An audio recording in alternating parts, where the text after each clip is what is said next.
ignore all of the outside noise. There's going to be naysayers. There's going to be people saying, hey, live your life, be young, party, have fun, you know. I did that. Worry about it when you're older. I did and, that. you know, I don't want to worry about it when I'm older, and I don't think a lot of people should. Yes. You know, hustle now and build your future. And really the biggest thing is you got to find the right people to be around.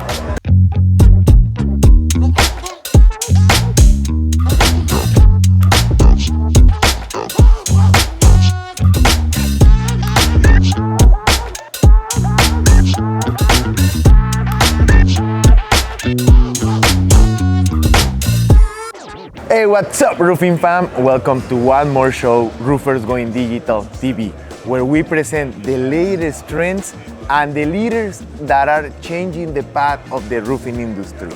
And in this occasion, I have a professional that I admire a lot because, do you know why? Because, dude, you are young, man, and I see you working, hustling, man. I remember when I was your age, I was like all over.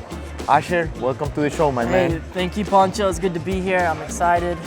So far, it's been a pretty good event, huh? Yes, man, I love it. Good little Texas event. A lot of people here. Yes, man. Okay. This is before I have been in a lot of conference all over, and this one was my favorite. Before I start working with ARCAD and helping them with the marketing and everything, this was my favorite event. I don't know because this is my state, my region, but I love it, man. Yeah, I can see why. So this is actually my first time here at ARCAD. Okay, what do you think? I'm impressed. Walking in, I wasn't really sure what to expect. Yes. And then I saw the size of the conference, but the attendance was great yesterday. Yes. I felt like there was a lot of attendance. They kind of stuck us back there in that corner. So I was sitting back there for probably about 45 minutes and not seeing anybody. And I was like, man, this isn't good. Get up, walk out to the middle of the trade show floor, and it's just packed over there. In the bar? Yeah, everyone was at that bar. Nice. Hey, Asher. Okay, first I want to talk about you, man. Okay. Because you are young, man. You are hustling. You are in every event. Yep. How long have you been doing this, man? So I got my public adjusting license in Texas back in May of this year. Congratulations, man. As for the industry, you know, I was essentially born and raised in this. I was, 10, 11, 12 years old, up on roofs, tarping roofs and installing, helping install shingles and working with the crews. And then around 2017, got introduced into the insurance side of it, the appraisal process, the public adjusting process, the litigation. Really started diving into that. Awesome. Kind of prepared myself as like a field assistant, helping out. Yes. And then Hurricane Laura in 2020, I just got my driver's license. I had a truck. I drove down there and I was selling claims. I was working, do a lot of the networking type stuff at 16 with all of these people. And then on the other side of that. How old were you? 16? I was 16. Yeah, man. Yep. Yeah. Okay, nice, man, nice. Is PA your life goal? You want to be focused on this, or is there anything else that you want to do in your life? It's a stepping stone to the next thing for me. Right. It's not going to be a forever thing, I don't think. Okay. But I do enjoy it. I love what I do, and one of the biggest things is we are helping people.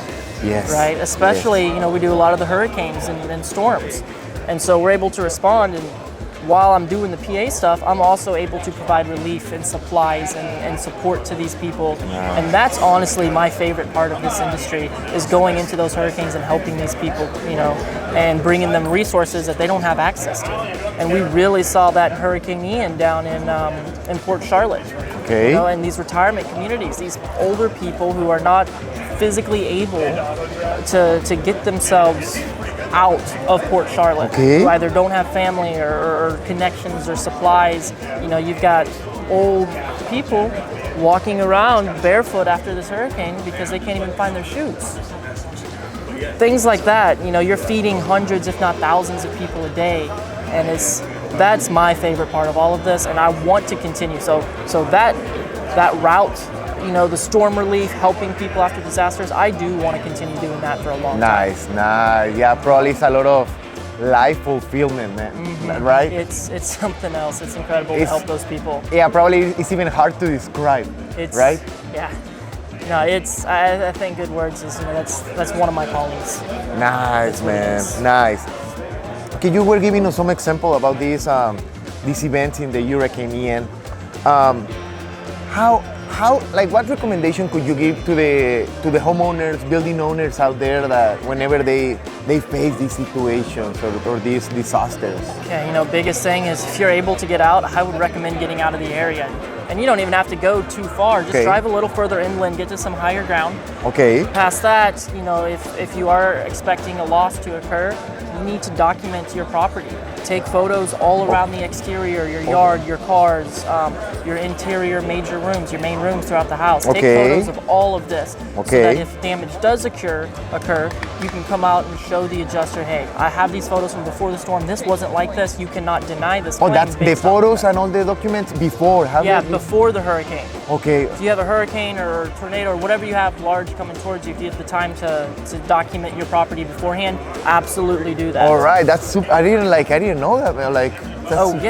Yeah. So, because you'll have adjusters come in and try to deny it and say, oh, this is old damage, this is pre-existing.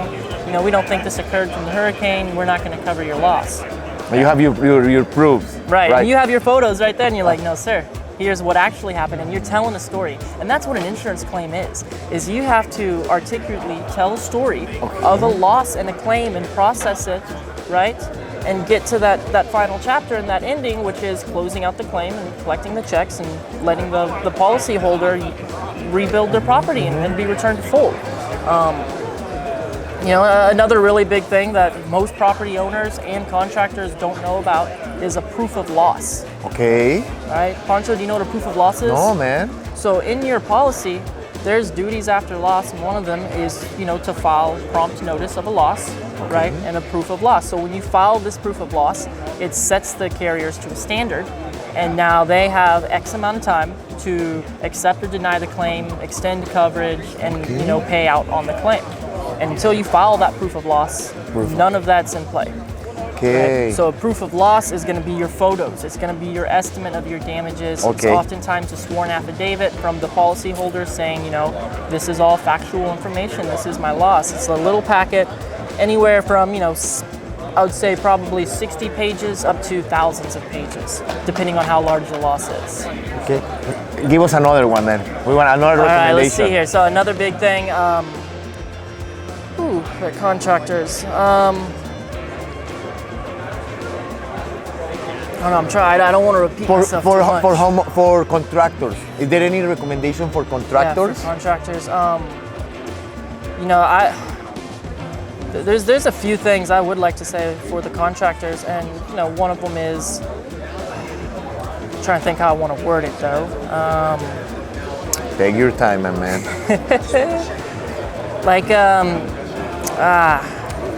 Regarding the photos, I'm gonna go back to the photos while you think about this one.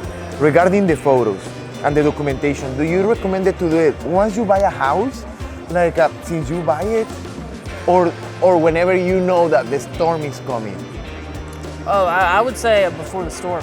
Before the storm. And that could apply to contractors too. If these contractors have clients in an area where they're expecting a storm, reach out to your clients and either tell them to take the photos or go buy the property yourself and take the photos. Okay. Right? If you have a commercial property, chances are, they may not be prompt to getting those photos. So if you're a contractor, you have access to the commercial property, I would go out there and take photos beforehand. Do aerial photography of the roof and everything, and show, what it looks like before that loss. A lot of contractors are getting into the MSAs, managed service agreements, which is a huge aspect of that. And what that is they're coming out routinely to these properties every 6 months, every year, bi-yearly, whatever it is that they have set up, inspecting the properties. If there's any issues or leaks, they'll address them. But really, a lot of contractors and public adjusters have that set up so that when a storm does hit, you already have your contract signed, you're already working with that client, and from day one, you can start working on remediating that property. So be proactive. Right. Be proactive. Be proactive and be prepared for these storms. And that's not just hurricanes, that goes for hail or wind or tornadoes. Right across the states. Damn, this is super important. What you don't recommend to do to homeowners or to contractors, man? What are the don'ts? Yeah, so the don'ts. For contractors, something I've really been running into a lot lately is they're taking on terrible claims. Right, they'll try to bring me in on a claim, and these are good properties. They could be good, big commercial properties, and they don't have a good date of loss. A lot of the damage we're seeing is honestly wear and tear or dilapidation over time, improper maintenance. And that is not covered. It's not covered. But they'll have, a half-inch hell and try to say, oh, this is from hell, or whatever, whichever way they want to push that. And that's hurting yourself, that's hurting the policyholder, and there's nothing I can do to help with that. And so then, sometimes you have contractors get upset. They're like, oh, he didn't take my claim, when in reality, it's going to leave all three of us in a worse position than we started off in. Or you cannot be wasting your bullets with things that you cannot work on. Instead of inspecting that property and wasting time with the property owner and the insurance companies or adjusters or trying to bring on other people and third parties and spending all this money and time and effort, go out there and sell some better jobs. Damn. Asher, how can they prepare, like a contractor, let's say, homeowner, or train, so they don't make these mistakes? Is there a training somewhere? Does NTS help with these? NTS does, right? Okay. NTS has a Can you explain a little bit what is NTS for? So NTS ID is a shingle identification service and roofing product identification service. They're branching out into more construction. Right, okay. So they're getting into tile, into flooring, into siding as time goes on, and those processes are being built and rolled out. Right now, we primarily focus on shingles and tile. Okay. And they're going to identify the product, tell you what it is, who the manufacturer is, if it's still in production or not. Okay. And then they're also going to attach any manufacturer documentation from the manufacturers themselves, letters and statements that may be applicable to the situation. So if there was a color change or a size change, or for whatever reason, this lot of shingle and this lot of shingle, even though they're both HDZ, they're no longer compatible, right? And all of that documentation is fed into that report as well. And that really helps the roofers combat against the insurance carriers when they're coming up on these roofs where they're trying to get them to repair them, when in all honesty, they need to be replaced. Okay. Right? And they are owed through the policy to be replaced. Nice. And going back to the other topic, is you guys are training contractors? Right, so there is a class that John Senak's hosting. It's the shingle identification class. Okay. And what he does is he goes out there and he shows you how to identify the shingles you're looking at and gives you the tools. Got it. And the biggest way to start with this is look at the current manufacturer of shingles. Okay. Don't try to remember all the discontinued ones. Okay. Right? Look at the ones that are currently being made and familiarize yourself with that. And then when you get on a roof and you look at it and you say, I know this isn't in production anymore, because you know it's in production, right? Yes. And so it's probably discontinued. You don't know what it is, but there's a good chance it's discontinued. Get an NTS report, send it off, figure it out. Past that, he goes into inspecting for hail damage using microscopes on the shingles and looking at fractures in the matting, and where you can see the granules have pushed into the matting or there's tears, and it really helps. And it's fascinating to see, because you can go up there, you'll find a control, you can find a blister, and you can find a hail hit. All three are going to look different, right? And so, but you only see that with the microscope? With the microscope, yes. And same thing with metal roofing. I use microscopes on metal roofing all the time, and we'll go up there and we'll find fractures in the coating on the metal. Right? Now that's not cosmetic damage. That's functional damage. That coating, those granules and that matting, it all serves a purpose, right? Okay. Right? To protect the roof and protect the matting underneath it. And so that's one way that we really do get around these cosmetic exclusions that we're starting to see more of in policies. Damn, this is super valuable information for contractors and homeowners.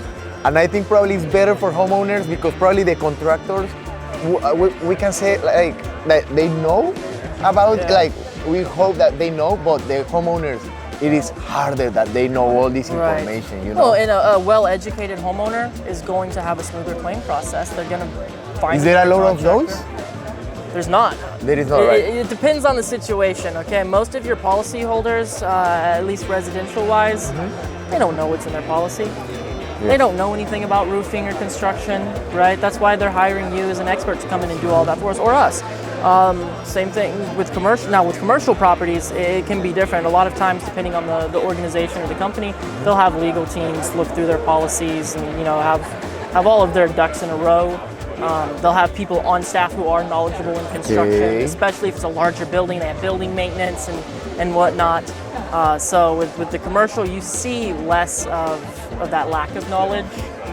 than you do with the residential, I feel. Oh, lack of knowledge in commercial. There's less of it. There's more knowledge about the policies and in commercial. Yeah. Oh, okay, got it. As they should, man, because they are talking about $1 million property, so it's like. Another really big thing I've been seeing a lot of is either a lack of insurance coverage on the roof, right, where insurance companies are starting to roll out a new system where they're not writing insurance for roofs anymore. Everything else is covered. Or a sneaky little trick that they're pulling that I've unfortunately run into quite a bit around the Dallas area is their deductibles are so high that a hail loss is under deductible. They can't get a new roof or even exterior. There was a hotel I was on where, his deductible was probably a good 30% more expensive than what his roof would have been to replace. And so in that sense, even though it's written into your policy, you really don't have roof insurance anymore.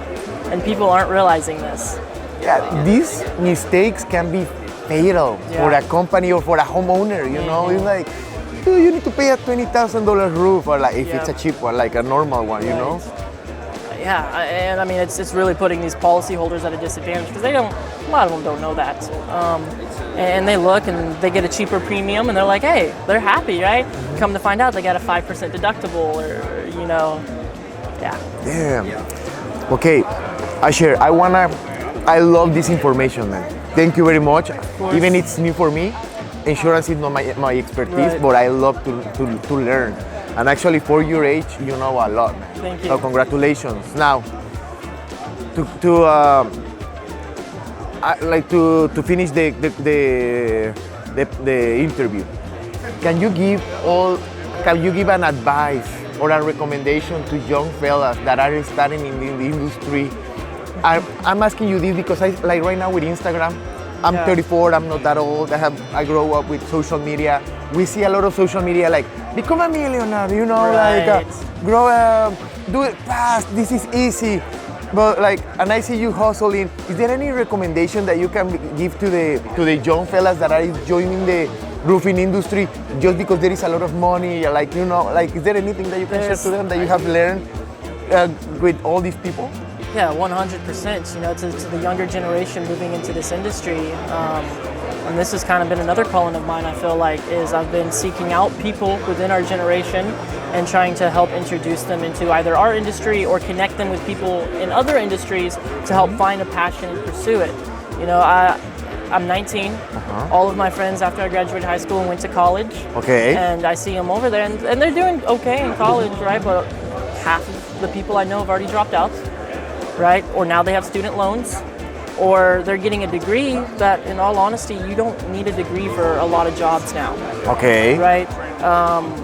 For instance, with the AI, with the internet and social media and YouTube, a lot of people are getting marketing degrees. I see people out here without degrees doing really good marketing. Oh yes, right? Man. Or here's something interesting too with the AI now is, all of these people who went to graphic design, right, and got degrees through that, they're not going to have jobs when you can type a prompt into a generator and in 30 seconds have a logo printed out, or before long it'll be building websites. And I already use ChatGPT and Google Bard for my SEO and all of my social media posts. Nice. Now, have you worked on that any? Oh yeah, for sure, You've been using man. the SEO stuff? ChatGPT, yeah, for sure. We do it in the company, and ChatGPT we use it a lot. Not for everything, because you need to be careful. But the copywriter become a AI engineer. So that's the position that is going to start. Interesting. AI engineer. Yes. So okay. The tip is. Yeah, so the biggest part is, ignore all of the outside noise. There's going to be naysayers. There's going to be people saying, hey, live your life, be young, party, have fun, I did that. Worry about it when you're older. I did that. And, I don't want to worry about it when I'm older, and I don't think a lot of people should. Yes. Hustle now and build your future. And really the biggest thing is you got to find the right people to be around. Yes. And probably learn from them. Find mentors. Yes. I bet, and probably you are gonna agree with this, that all your knowledge, you got it from hanging out with these older generations absolutely. And absorbing as a sponge, and then paying your dues. The paying your dues is the biggest part. The first few years I was in this industry, really, 16, 17, 18, I just sat and listened. I was in rooms with people that I was very blessed to be in the room with that are far, far more educated than I am, to the point to where I can't even have a conversation with them because I have nothing to add. I don't even know the right questions to ask. And so that kind of, made me realize if I sit there and I listen long enough and just don't even talk, just listen to what they're saying and absorb it, you'll start learning the right questions to ask to learn more. Yes. And that's the biggest thing, is always ask questions. Always. Yes. There's no such thing as a dumb question. Exactly. Shut up, listen, and ask questions. Yep. Because all the generations, what I love about that is like they love to teach the young guys, and the young guys, they think that they like you, they are like, I don't want to ask questions, but they love it, And even I struggle with this from time to time too. That's normal. You need to. Well, everything that we are saying is because we went through that. Right. I don't think it's because we read it. It's because we pay the dues of not doing it. Then we do it. It's like, oh, this is something. Yeah. Nice, man. Asher, thank you very much, man. Pancho, thank you for having me here. It's a great thing. I'm a big fan of Roofers Going Digital. I love your mission with the Latino community. I've been watching it for the last. I've known you for a couple years, but I've been watching Roofers Going Digital for probably around the same time, and it's been a journey to watch. Thank you very much, my man. Everything that you need with your marketing, with your social media, with your SEO website, call me, man. Yeah, I'm gonna be in touch with you. Yeah, for sure. Because helping is not gonna affect me or anything. So, man, whatever you need. I appreciate Thank you very that. much, my man. Thank you, Pancho.